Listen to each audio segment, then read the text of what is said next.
So I'm going to be talking mostly about the clover living mulch today, but I just wanted, I'm just framing this from a slightly larger place. So the kinds of things that we want to work on need to already have demonstrated environmental benefits.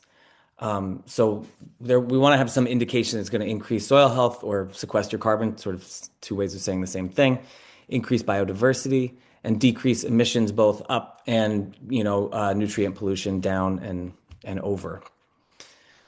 So if this technique promises to do those things, and it's not, there's not a lot of adoption, but there's farmer interest, and it feels like it applies to a wider audience, then we ask, is it practical? Is it profitable? And is it scalable? And that's really the goal of the on-farm trials work that we do, or putting these communities of farmers together to problem solve, is really to be like, is this technique that sounds good actually going to work on the farm? This is what I hope momentum looks like in 10 years, is just like all these little different communities of farmers who are problem solving together. Um, AI made this. I like this because if you look at that farmer, his body weirdly is being like cut in half by the truck. Um, but the idea is not that farmers can actually do this alone. It's just about shifting a sort of where those power dynamics are. And I think this is why David and I have had so much fun getting to know each other recently, as we really think about these kinds of issues similarly. But a nice way to frame it is like the farmer needs to be in the driver's seat. Like everybody else should also be in the vehicle, but the farmer needs to be sort of in charge of what's happening, what the destination is, what speed it's occurring at, and all that. So the trials themselves, and this is sort of useful because I'm going to get into as I get into the clover living mulch, you'll have a sense of like how we design these trials. They're not normal. They're not what you would think of. They're certainly not university research. So it's very collaborative. Everybody's trial is sort of different and works for them and their farm. It's iterative, right? So we're going to do these things over and over. But this was for another presentation. I'm a little embarrassed actually about these phrases, dynamic optimization. What does that mean? That just means that like we're not committed to doing the same thing a few times. Like a lot of agricultural research that's done at universities, like you have to do the same thing over 3 years or whatever. We're really committed to never doing the same thing twice. Like if we've done it, then the question is, how do we think we could do this a little bit better next time? And we're happy to make decisions in season that aren't part of what we said we were going to do if we think it's going to lead to better outcomes. Like we just want these systems to work. So that's what's most important to us, is that we're optimizing them as we go. The other thing is that farmers in South, I'm giving this talk today, but in general, I try to do talks like this with farmers who are part of the network. And also farmers can get funding to go speak or host field days or whatever. Because in the end, the reason we adopt stuff is because someone we trust, like another farmer we trust, is actually doing that thing. And that makes us think like, oh, maybe that would work at my farm too. It's a competitive application process, which I think is important. A lot of outreach is sort of like there's not there's not really farmer buy-in, and here's like you can't just say you want to run a trial and then we do it. It's like part of this is sussing out like whether it's actually right for you and your farm, whether you have the bandwidth to pull these off. It's work. Flexible, all the communication is text-based. I don't know that important to tell you guys. All right. Is this why people are here? What I don't love about these things, I'm just going to look at people's faces. Are you here because you're just like part of this series? Or are you like waiting to hear about Clover Living Mulch specifically because you're so curious about it? Um, if it's if it's Clover Live, Kate is thumbs up in Clover Living Mulch, maybe. I'm seeing some nodding heads. Is that your sense, David? Is that people are like, Yeah, I think so. right. This is on our second year of doing this. Okay. Hard to know like if people are here just because hey, it's something we'll do on every Thursday at Okay. noon. Um, but I think it's they can sign up for specific things. So my guess is people can because they want to hear about this practice. Okay. Cool. I really would love to be interrupted. Um, if you feel like you're not understanding it. This is a different set of slides that I've ever done before. Starting really to think about putting these together um, as like a set of best management practice slides. And so it may not, I'm just not sure how it's going to play. So please do interrupt me. All right. So the basic idea is you want to get the sort of simplest way to describe it is you want to get like a clover sod established across the entire field. Um, and then um, you want to plant into that, and there's a lot of ways to do it. The reason we're interested is just because the living mulch itself, this may sound obvious, just offers such an enormous number of benefits. Like it's been tricky to figure out how to do it, but the promise of it is so immediately obvious and compelling to my mind. So you have these physical, chemical, biological, and management benefits. Interested in sustainable practices for a demo garden. Cool. Um, so it's actually covering the soil surface, right? So you're not getting that pounding effect. It keeps things cooler. It tends to suck moisture out in the spring when the clover is transpiring rapidly, and then shade and cool the soil as it gets hot. It's also, of course, fixing nitrogen and contributing that to the system. It has been shown to reduce leaching of all kinds of nutrients. We'll get to some slides that indicate that later. And then you can imagine that there's a biology underneath there because it's a perennial mulch. There's a biology that can actually start like counting on living roots all year round. So you really get to see these communities build and develop in a way that you can't quite get to with annual cover crops. So most of our annual systems have this intense boom and bust cycle of biology. And one of the really interesting things about perennial systems is trying to smooth that out so that you can have a greater abundance and diversity of organisms. So this was the photo on the right here with that flooding was 2023 when it was so wet. This was a trial I was doing at a lease, um, and there's cabbage planted in both sections. You look at that and it's like, oh, the clover living, in general, when I talk about clover living mulch, people are like, that's crazy. You can't grow a plant along with your cash crop. That's sort of goes against everything we know. I just like this picture because you're like, you know what's really crazy? Like, growing things in bare soil and watching that soil wash away. Like that is also crazy. That's actually much crazy. If an alien sort of came down and observed these two things, it'd be like, that's actually crazy because that one is unsustainable. So the question really has been, how do we make this clover living mulch practical, economical, and scalable? Oh, I have to go back over here to move the slide. But now I can't see you guys. All right.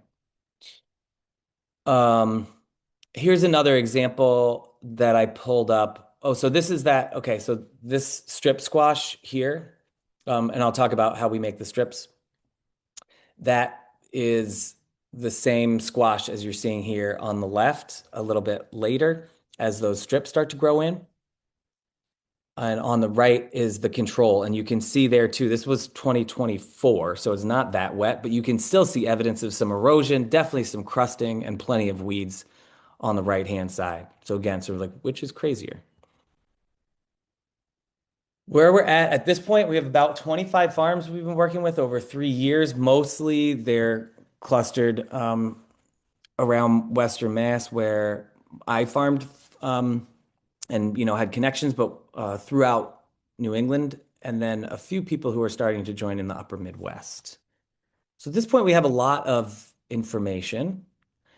Some of it, from the environmental perspective, we just sort of are confirming that we are seeing what we expect to see, and we have been. So these are from soil health tests done at Cornell University, and it's showing you the percent increase in these different categories of CLM over the control at the end of the season. So you sample CLM in September, October, and you sample the control. So it's not showing you what's changed. It's just showing you how they've diverged over the course of the season. And so we see, as you would expect, a significant increase in aggregate stability, organic matter, soil protein. Respiration is really measuring like how much stuff is alive in that soil. And so, no surprise, we're seeing the biggest gains here. Active carbon, I can't explain why we didn't see much of a boost. I think it was like 0.05% or something in 2025. That's really the portion of the carbon in your system that's very biologically available and active and moving through that system. Any questions about that?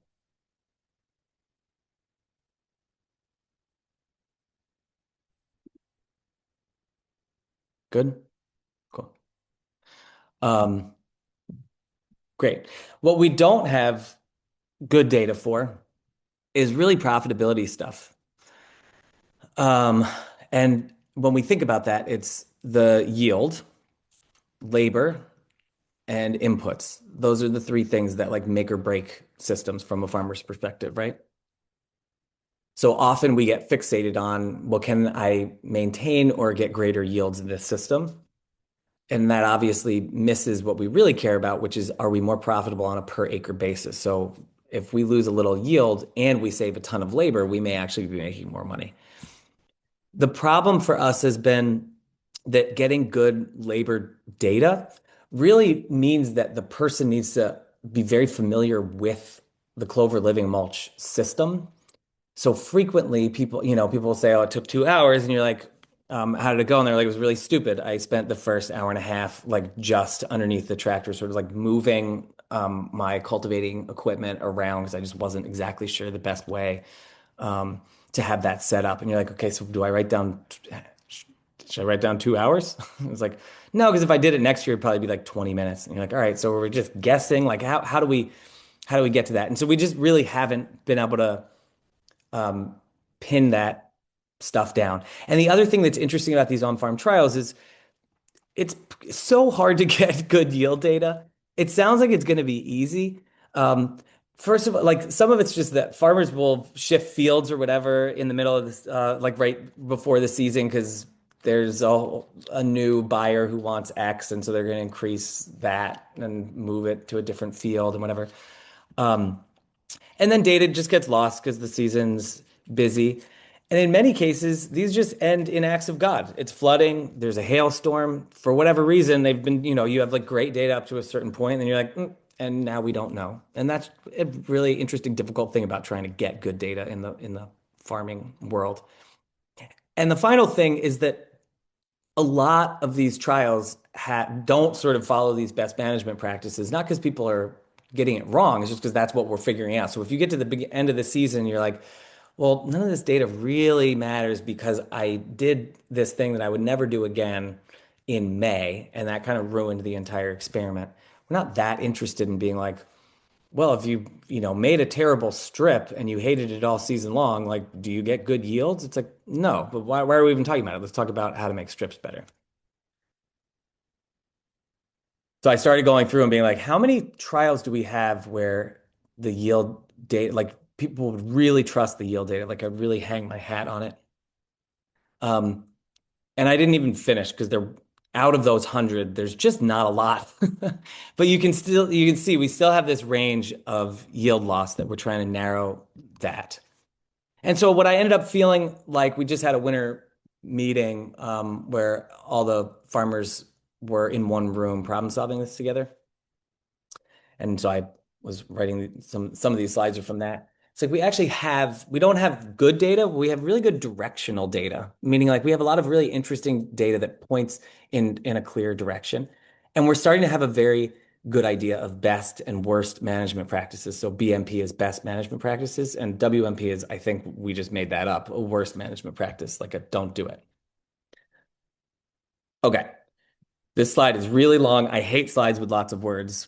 and I apologize, but we're going to hang out here for a second because this is currently what I'm thinking of as the best management practices, and they kind of go in order over the course of the season. So I'll break each one down, but I just want to start by kind of like blasting through this little menu, and I do apologize for so many words. The first thing that is really important if you want to be successful is you have to have a pure stand of clover. That sounds really obvious, but frequently people's clover's not so pure and they decide to go ahead with it anyway because they just are excited to jump into the trials. If you have perennial weeds in particular in your clover stand, they're going to be extremely competitive with your cash crop. It's just not worth trying. It's just like a thing. You just have to reset it and try again some other year. It's not worth wandering in there, especially perennial grasses have really aggressive root systems and will just offer a tremendous amount of competition.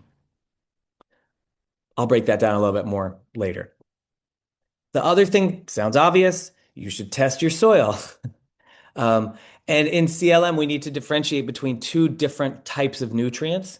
Some get broadcast because they're important to the whole system. So calcium would be the best, easiest example of this, right? Like you want the pH to be correct in your whole.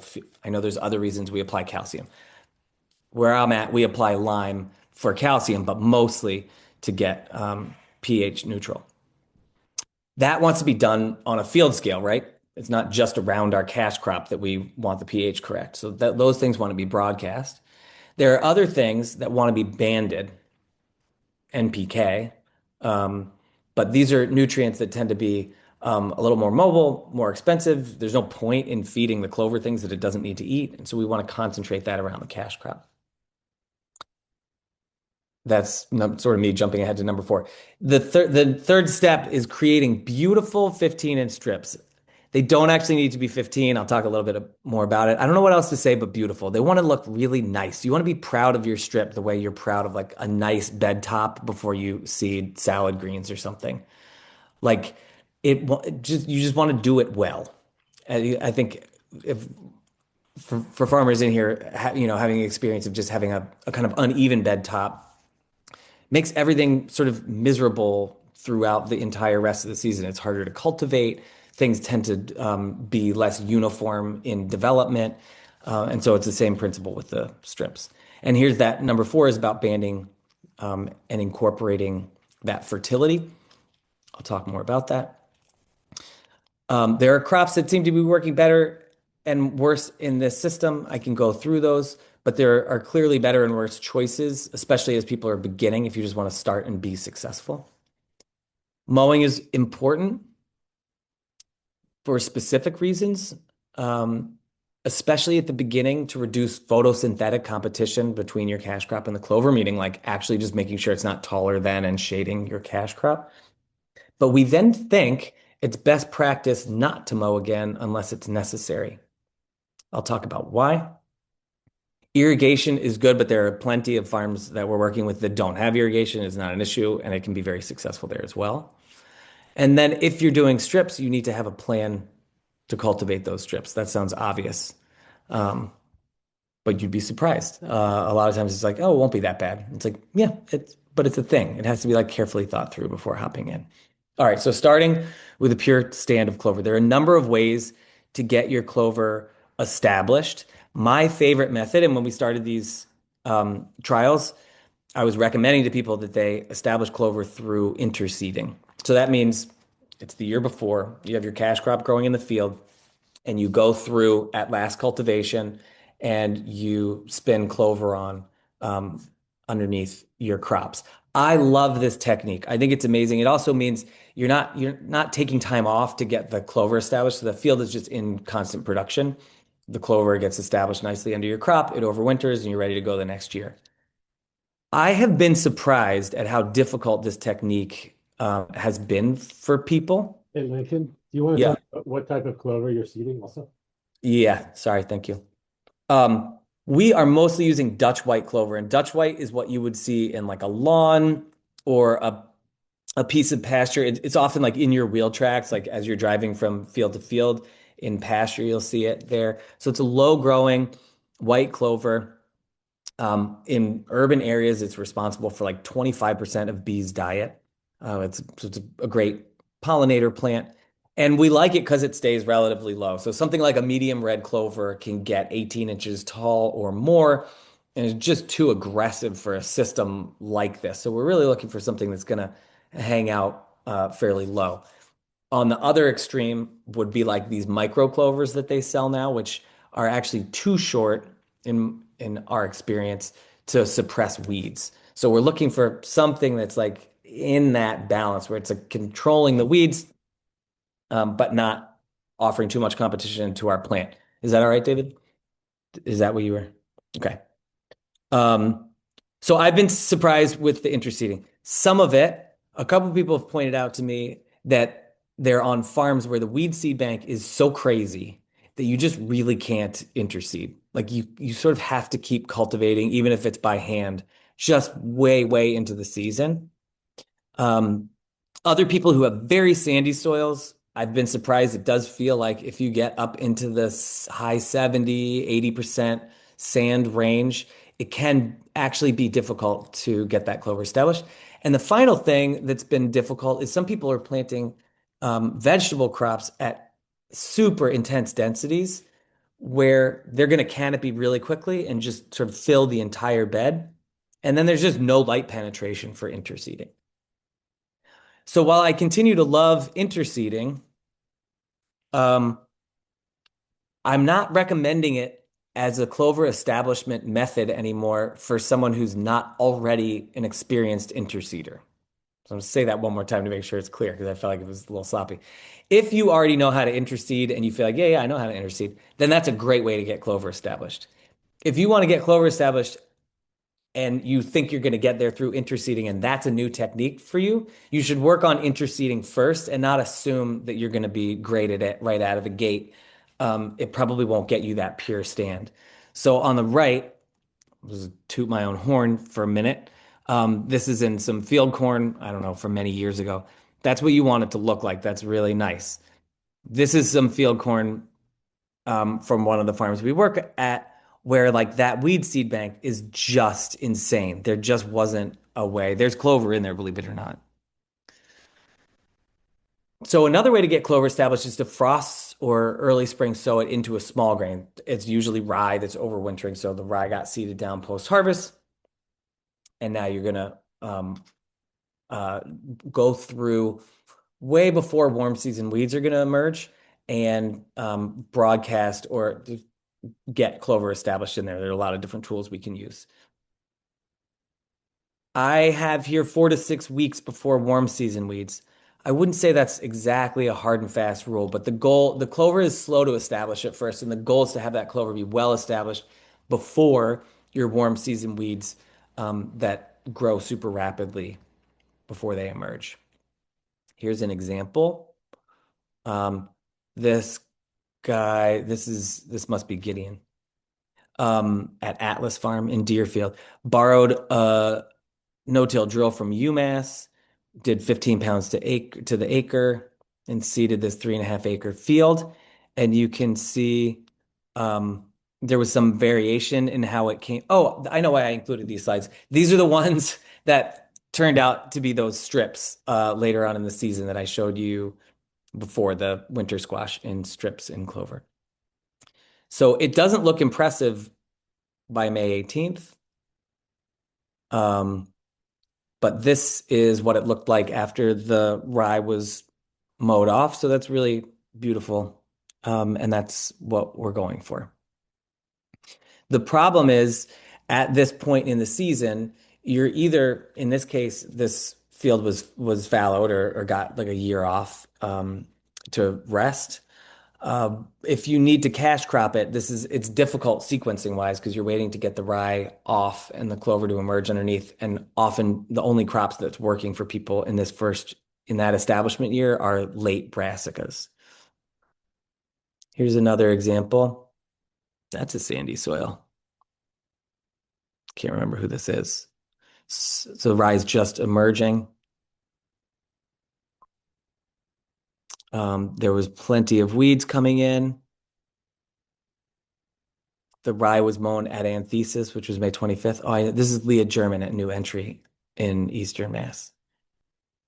Um, and it wound up beautiful by the end of the season. I think I do apologize, guys. I'm tired.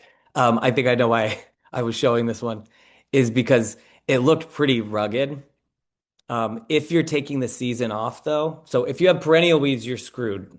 But if you have annual weeds in there but you're taking the season off and you can mow it a few times, by the end of the year, you'll have a beautiful stand of clover kind of no matter what. Did that make sense? David, I'm looking at you. You can either nod or not. I think that's pretty clear. All right, cool. Hey, so I want to just because you talked about pollination, we had a question about it, and I don't think this is something that has been answered, but Yeah, just if there's any like pollination bump from just having, you know, that's a really good question that I don't know the answer to. I've not had anybody observe it back to me like um, I would expect. It's a good question. It would be fun to study. Our issues right now with getting clover established, if you're going to frost or early spring seed it into small grain, it's not a solved problem. There are a couple issues, right? A lot of fields can just be too wet at that time of year to reliably get in, so you need a plan at smaller acreages. You can definitely walk around with a chest broadcaster. Larger acreages, can be tricky to figure out when to get the tractor and frost seeding. In those cases, may be the best. The rye residue can be problematic for what you're planting next. And then as I was saying, like that rye anthesis versus when your crop wants to go in, that's a very tight window to be aiming for. Don't establish clover. Here's a WMP. Don't establish clover in a field with perennial weeds or crabgrass. And I'll show you a picture of that. This is it looked great for a lot of the season. And the crabgrass, there was actually a strip in here where that squash is growing. It looked great for a while. Crabgrass doesn't emerge until it's quite warm, sort of late June for a lot of the farms that we work with. So things can look like they're going great, and then the crabgrass just rushes in. If you feel like you have a lot of crabgrass, it's worth controlling that for your own life and farm in general, but certainly before hopping into this system. Its prostrate growth habit means that it can't be mown. It'll just keep going. So it's one of the only weeds that like if you're mowing for weeds, the clover doesn't care. You could mow the clover literally every day. It's oblivious. It's one of the reasons it's really nice to work with. Crabgrass is also fine operating in that system, whereas most of our um, most of our annual weeds are not. You can eventually kill them through mowing. hey, so I want to actually just take a second. So Dave Kuma, don't mean to call you out, but if you want to like clarify your question, if you're able to talk, if you're in your office doing other things, just like shoot me a little message. Um, but Dave generally asks, "What's your method for killing perennial weeds?" But I want to let him clarify. Yeah, Dave, go for it. Yeah. Sorry I'm driving in loud, but You're good. yeah, you said don't establish clover if you have perennial weeds, but yeah, I guess what do you know is the best effective method for killing perennials if you're trying to do that anyway? Um, Organic, Does that make sense? Sorry. yeah, in an organic system. Oh, yeah, I'm pretty sure Dave's talking about organic system. Cool. So this is one of the funny things about tillage reduction. My perspective. Oh, Flora's on this call. Hey. Um, I just showed crabgrass in your field. Cool. Um, from my perspective, tillage reduction starts with a lot of tillage if you want to be successful. And I know people don't love to hear that. There are ways around that at small scales. I would say tarping is an option. I guess that would be the one I would say. If you don't tarp or you're beyond that scale, a lot of tillage, like you just clean it up. I think that if you have a plan to apologize to that soil by leaving it alone and leaving it green and covered for a while, you can justify a decent amount of tillage in order to get yourself there. if you have a heavy if you have a heavy weed load moving into this or any other tillage production system that I'm familiar with in organic, you're just not setting yourself up for success. And so what I would do in this, I'm looking at this field is at Hampshire College. Um, what they're going to do next year is have that field be bare during that time of year when crabgrass is germinating. So it's going to be bare during the center of the growing season. They're going to lose production there. And it's going to be awful and it's going to look terrible. And they're going to till it and till it and till it and hope to drive that crabgrass seed bank down. The crabgrass seed is only viable for a few years. So if you can be aggressive about it, you can get rid of it. A lot of people feel like it's so overwhelming that they can't get rid of it. You really can. Unfortunately, the only way I know how to do that at scale is with plenty of tillage. I'm gonna chime in also just so just coming back to perennials. Uh, I think a lot of it's like knowing the biology and ecology of what's growing out there. Yeah. So with perennials, just a reminder, they have two different ways of reproducing. There's asexual and sexual, so they go through the same sexual reproduction cycles as annual weeds, where they have flowers and they can set seed and do all that kind of thing. But they also have things like rhizomes, so they'll have like underground or above ground, like different root structures that have tons of carbohydrate and sugars in them, so they don't need to photosynthesize. They can just grow from that sort of carbon source. So Hmm. um, identifying like what perennial weeds you have and identifying like when they're flowering, that the flowering time has a lot to do with like where carbon is being moved from and to. So, when perennial weeds are flowering, that's when they're taking carbon from those rhizomes and roots and they're moving it upwards. So that's a time to mow, to plow, to terminate. So again, it definitely involves like a destructive soil environment. Um, but being sensible about the timing of it is also like crucially important. So you're not like overdoing it for no reason and you'll get poor results. Hmm. Yeah, good call. I'm going to start moving faster because the time is flying by. So this is that testing. The thing I wanted to point out here to folks is that in particular we see sulfur deficiency show up after the clover has been established, and that's because the clover uses a lot of sulfur in its nitrogen fixation. So it's in those little pink nodules that you see. That chemistry is really reliant on sulfur. So you can see we're seeing in clover living mulch, almost every nutrient is higher and sulfur just really stands out. So it's just important. You're moving into a new system that behaves differently than your old system. So for a lot of us, myself included, before I did this, I had stopped doing much soil testing. I felt like my system was moving along and the results weren't going to be that interesting to me. I would do it every few years, maybe. I think when you're moving into a new system, it becomes very valuable to sort of see where you're at because things are going to behave differently than you're used to.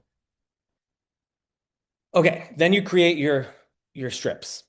Um, we think that ripping is a best management practice.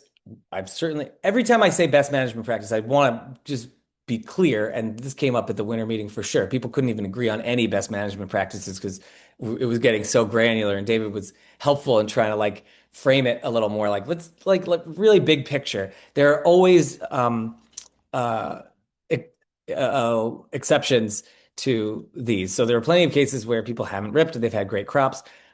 I feel like if I was going to tell you what to do to be successful next year, I'd say, yeah, rip. And Um, we got and I that, think we have a pretty mixed audience. So oh, sorry. say what ripping is and say when you get to it, what stale bedding is. Good, good call. Let's see what my next slide is. No. Okay. Um, ripping is like a single shank or tooth that's pretty narrow, so it's not going to throw soil side to side. It's going to run deep and loosen the root zone for your cash crop to get established in. It's important in general. A lot of fields that we have are compacted from all kinds of practices, so it's I think a nice thing to do frequently. In this system in particular, it's sort of counterintuitive, but you can have a real like meshy, webby thing of perennial clover roots that actually is not allowing a lot of air exchange down in the soil. And our cash crops are annual crops that are actually, evolved to live in disturbed soils. And so creating a little disturbance for them in general um, seems to set the conditions that they want to thrive. So again, that's just a narrow tooth. Some people are ripping really deep, like 18 inches. I would say in general, 8 or 10 inches is good. If you have access to a penetrometer, which like measures sort of how you're just pushing this like thin metal rod into your soil basically, and it's showing you at what depth um, it becomes more difficult to push this thing down into the soil. For a lot of people, you'll find that in your field, that's at a very consistent spot all across. So it's called a plow pan, but you might find that at 10 inches in your field, it goes from being like pretty easy to like, wow, that's tough. In that case, I'm wanting to rip at like 12 inches, right? If you don't have an obvious plow pan, it's really more about that aeration, and I would say 6 to 8 inches is totally fine. And again, we're looking for the narrowest shank we can. If you have a wider shank, it starts throwing stuff all over the place. We don't want that. We just want to loosen this little slot. Stale bedding refers to, I'll talk about it in a second, actually, because we'll see a picture. A lot of people don't want to work the strips so much because it's annoying. But farming is annoying. We have to do all these, we like make so many passes to get things right.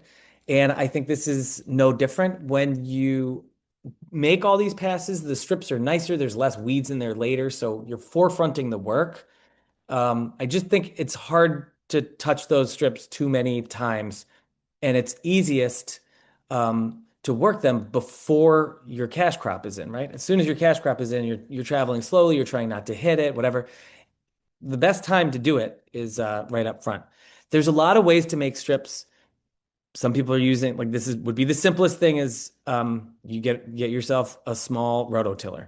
So that's a pretty wide strip. That's much wider than we usually do, but it totally works. These were probably 20 inches wide.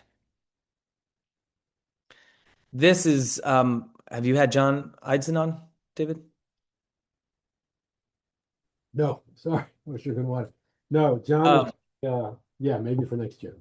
yeah, no problem. He's got a cool system that we don't have time to talk about. It's a variety of it's grasses and clover, and it's very cool. It's very similar. It's also very different. What he's done, and a number of other people have done as well, is take all the tines off of the rototiller. So a rototiller tine is like an L or a J shape. The bottom part of the L is its own thing that has two bolts that holds it in. You need to be able to replace it, right? They wear down or you break them on rocks, whatever. It takes like 2 seconds to just remove those bolts. And without that bottom of the L or bottom of the J, it's not doing any tillage. So instead of your thing, which might be 5 or 6 feet wide, instead of tilling that entire width, you can take them all off and just leave one or two teeth in the middle to get the strip width that you want. I'm liking that because it sort of uses a piece of equipment that almost everybody has around. It's hardly a modification. You're just taking some bolts out, and it seems to work pretty well. The ripper is on the, it'd be nice if I had a picture of it lifted up off the tractor, but the ripper is that yellow thing on the right-hand side, um, and it's that single shank. So John's gonna, what he does, I like a lot, and I recommend it to others, is you use the rototiller to create the strip, you rip, you put down fertility, and you work that strip a second time. So you're working in the fertility, and you're also just mellowing the bed in preparation for your cash crop. These are those strips from that squash that you saw at the beginning before the squash is planted. This is a nice strip. It's not perfect, but it's pretty nice. Nope, I don't think we have time. This is on a cultivating tractor, right? So it's on the belly of a cultivating tractor, meaning it's in between the front wheels and the rear wheels. So when you're driving, if you're not familiar with it, when you're driving on a cultivating tractor, you're basically looking between your legs at the stuff that's weeding around the crop, so you can be very accurate.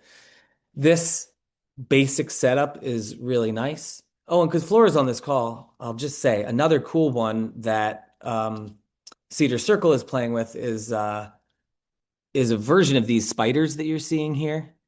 It's called, is that the hillside? Is that what you guys have? The hillside cultivator? So it's sort of aggressive gangs of spiders. And we think that's going to work fairly well too. The question is like, how neat can we get them really neat and clean? Probably it'll be all right to use those as a more aggressive first pass. And then there'll be some setup like this that's really sort of more gentle and smoothing and careful. So we're using these two potato hilling discs here. They're like concave discs. So they do a little bit of throwing soil in to kind of like create a slightly raised strip. And then these spiders are just killing any weeds that are in that strip. There's a million different setups that you can use on these cultivating tractors, just like you would stick all kinds of different attachments on a cultivating tractor for different crops or different times of year, different weeds. You want to approach this with that same curiosity and flexibility that you would cultivation tools in general, and not be like, I'm going to set up something that works every time. It's more like I'm gonna go out to the field with a bunch of different options and see which one seems to be right given current conditions. We had some issues in the rye clover system with making strips in that system because the rye residue itself sits inside this strip and makes it really difficult to cultivate. So this is just not worth doing. I think in this case, we would have done better had we flailed the rye so it was really little pieces. But the real answer was like, I don't think we can make strips early in a year where we have clover that went into rye. I don't think we can make strips early enough to have it be effective. I think it's possible for someone to do. I think it's just a bad way to start. I think you're sort of tying your hands behind your back by getting into this. If you look at those strands of rye, you're like, oh my God, how am I going to cultivate that? Um, yeah, my note here was strips are rough, but will be cultivatable. They were going to hand cultivate anyway. I was wrong. It just was bad. It's like even a hoe catches on a string of rye, and it just makes you feel crazy and irritated. On the other hand, in these systems, we are seeing that the clover emerges really nicely through the rye residue.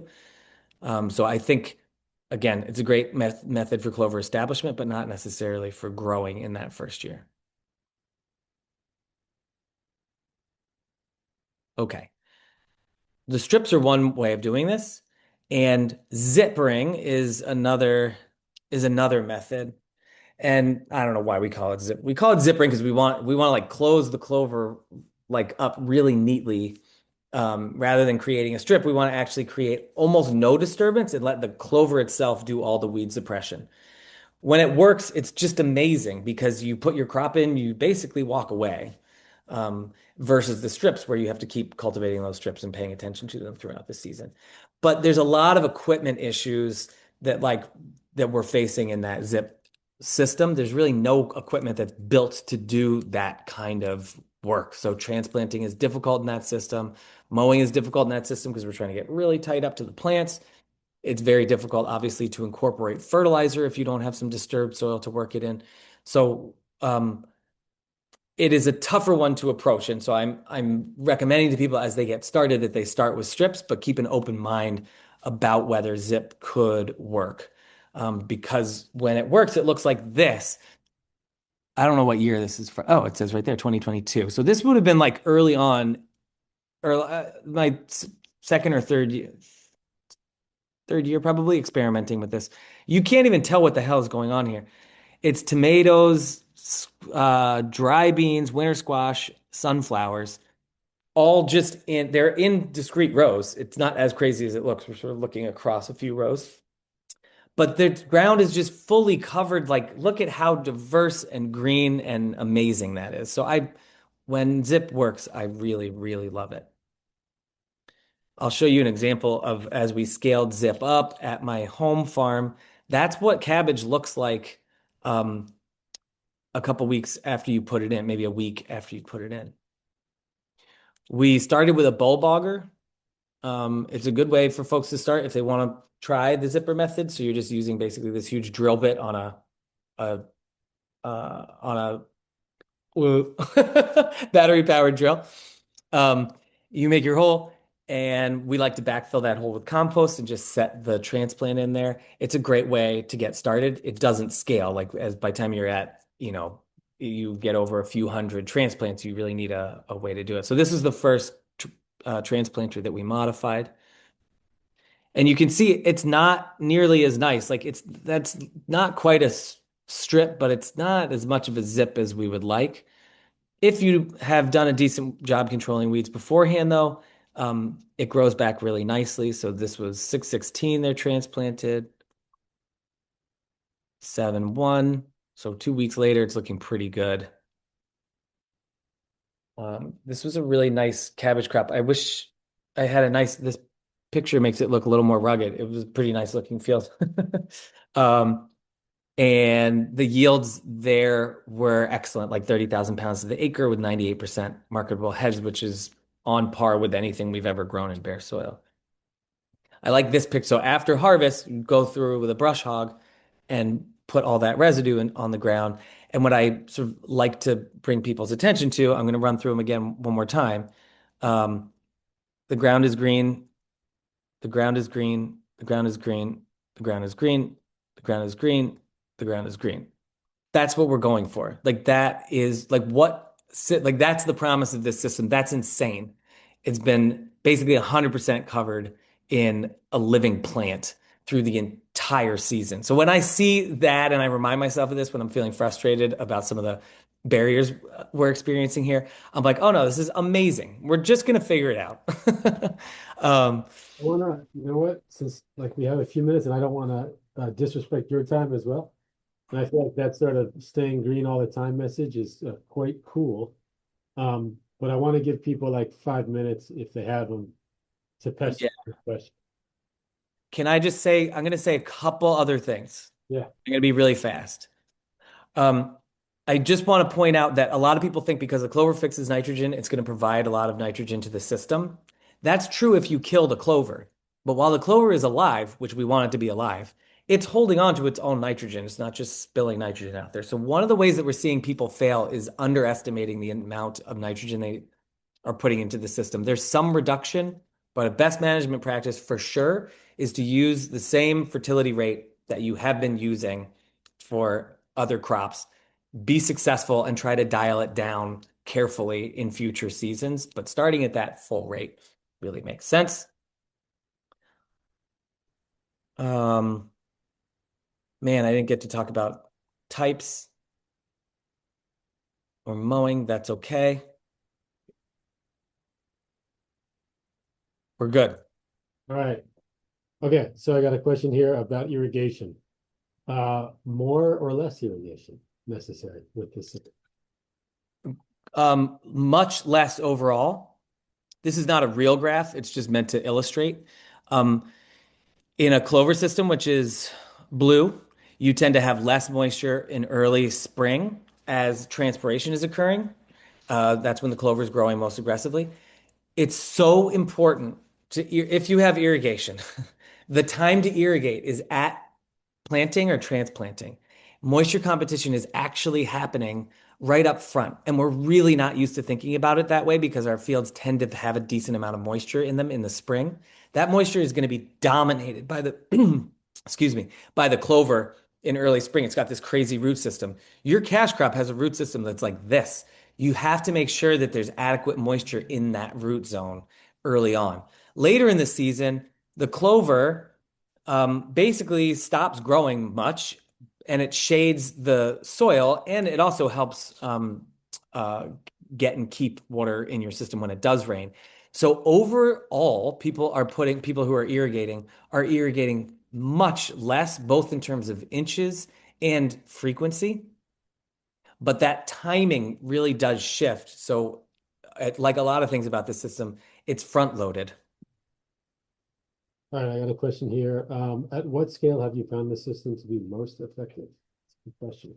That's a great question. I would say at very small scales, like this is it's difficult if your farm is reliant on pulling out like as many pounds per square foot as possible, you have a very carefully, sub-acre super managed farm where the beds are flipping frequently. This is really difficult to incorporate, at least in, I have ideas, but the system that I've just laid out is pretty difficult to incorporate in cases like those. It's really meant for crops that are in the ground for longer and a slightly more extensive like agronomic system, I guess I would say. Um, Once you get above that, I think one of the things I really love about it is it's like quite scale independent. It can work at very, very large scales, and it can also, we're seeing it work really well in a diversified vegetable operation, anywhere from 2 acres up. Yeah, Lincoln, can you just share like so at the meeting when just in your cohort of farmers you worked with, like just the actual range of acreage, like from what acres on the small end? Yeah. Renee is probably the smallest commercial farmer there. That's like a half acre. Um, it does work for her in certain crops, and so she's just trying to figure out like, okay, what is that? Garlic. She does a lot of flowers from bulbs. Those do awesome in clovers. You can imagine there's so much energy there, so it can kind of shoot up.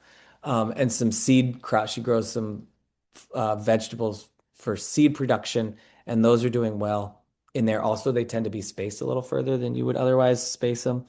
Um, she'd be the smallest, and then there's a diversified veg operation, Plainville, that's over 400 acres, and there's a small grain and row crop guy at Hudson Valley, hops and grains in the Hudson Valley, obviously. That's like 500 acres. So I'd say yeah, there's your range, half an acre to 500. Pretty big. Hmm. Any more? Let's see. Oh, Liz Camps from NRCS. I've seen you Liz since. Camps, let's talk. That's Liz cool. can connect you with Lincoln. She also asked for your presentation, so I'll make sure to connect you guys. All right. This presentation is a little rough. I might clean it up a little bit before you.